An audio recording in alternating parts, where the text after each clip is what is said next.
This is a breathing coordination exercise where you are trying to coordinate muscles filling and lengthening at the same time in different parts of the body, and then exhaling and shortening and contracting in different parts of the body. So um, just to give you a little visual of what we're trying to do, and then I'll go into like just some cues that you could think about when you're creating this pattern. But you on your inhale, what we're trying to do is think of your rib cage that wraps around here, very much three-dimensionally, right? This whole circle through here. And when you inhale, you want to think that, okay, I'm inhaling and my ribs are going to fill, my lungs are filling, but my ribs are going to move outward and into the back, okay, to expand. Like if they were a circle or an oval, everything is getting wider. That circumference is getting bigger as you inhale. And at the same time, you're allowing your belly to fill too. That is hard for many to coordinate, this idea of like, okay, I'm expanding here as the air comes in and I'm expanding my belly. Sometimes people feel like, well, if I do one, the other one doesn't move. And if I do this one, the other one stops moving. But you're trying to slowly, and I often tell my clients, start very, very, very small, because you're just focusing on, okay, coordinating, which is timing. I'm going to make these happen at the same time. Okay. And then on your exhale, the reverse is happening. You're focusing on softening, deflating your belly, and that rib cage, instead of it expanding and getting bigger and creating more space, you're softening it inward and it's closing. Okay. I'm going to cue you same things about filling, all of those things. But one of the other things you might think about is on your exhale that the ribs in the front here and the pelvis, they're moving, or pubic bone, they're moving towards each other to soften and kind of empty everything. Okay, so it's not a dramatic like crunch you're doing, but it is this like, okay, everything's expanding and then they're softening and moving towards each other. But it's the ribs, it's not like crazy through your spine.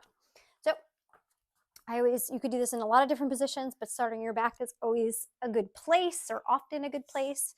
As always, if you feel like your neck is like this and you need some head support, please use a towel just folded so you feel like you can have it supported in neutral.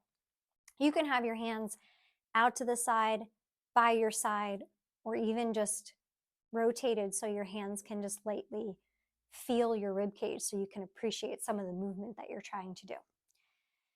All right, so this is what it'll look like. You are going to inhale and fill the rib cage out to the sides, out into the floor, which would be backwards of you.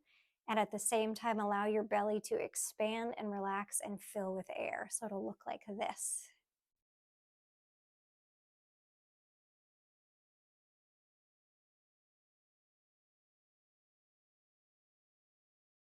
Okay, and then on your exhale, you're going to do the opposite. So the ribs soften and close and the belly drops down. So again, that pubic bone and the front of your rib cage or sternal area are almost like moving towards each other.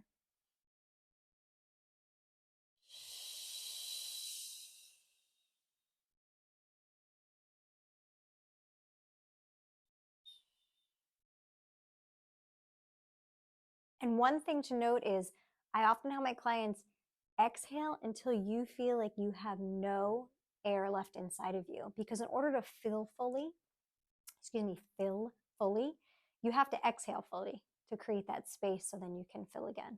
So one more time, you're focusing on it being small and slow typically at first, because we're trying to coordinate and let these things happen at the same time. Filling, everything's expanding. Exhaling, everything's deflating and getting smaller. So it'll look like this. Go ahead and inhale, fill.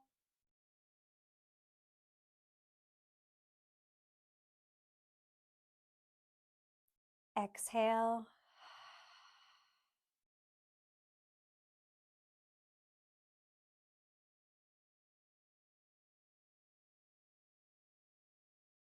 And that's it.